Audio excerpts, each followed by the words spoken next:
We have a problem. I only have 4 bays inside my auto repair shop, but we need more because we're so busy. But the problem is I can't physically put any more lifts inside of my building. So we're gonna think outside the box. Quite literally, actually. We're gonna put 2 lifts outside, take advantage of the Florida weather. We have this concrete pad in the back of the building, which actually works perfectly, so we thought. And then we run into a problem, and then another, and then anyway, let's just get into it, and you guys tell me if all of this work was actually worth it. Here was the simple plan. We're gonna drive around the side of the building. There's a concrete pad. We're gonna put 2 2-post lifts on there. Bam, simple, except it's not. The first problem we ran into, it floods, and it floods bad, like 3 to 4 inches of rain. And then not only does it flood, but also the yard back there, all the dirt and sand erodes into that area. So we got to stop the eroding and we got to get rid of the standing water. So we rented a tractor so we could build a bank to keep the yard from eroding. But then we had to do something with the standing water. So we decided to dig a hole and put in a sump pump with a switch in it. So anytime it filled up with water, it would pump it out and away. And I'll tell you, after a few days of playing with dirt, moving rocks and railroad ties, I am so glad that I choose auto repair as my profession. Now that we solved the water situation, we should be good to go to install the lifts, right? Wrong.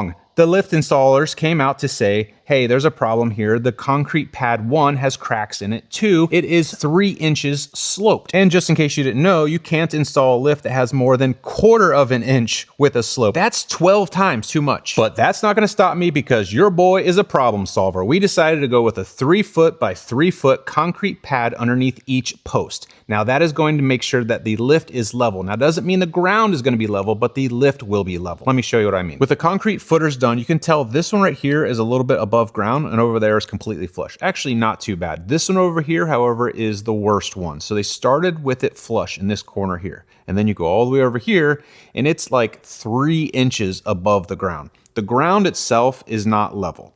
It's actually sloped to the right. But if you look at the 2 pads, they're perfectly level. One issue is gonna be this lip right here. I think we're gonna put a 2x8 board right here. So when you drive up on it, it should be flush enough that you can get the lift arms underneath the car. It took 30 days for the concrete to cure. Then they can install the lifts. We got the electrical done. We're in business, boys. Next, I'm gonna renovate the exterior and it's gonna look completely different. I can't wait.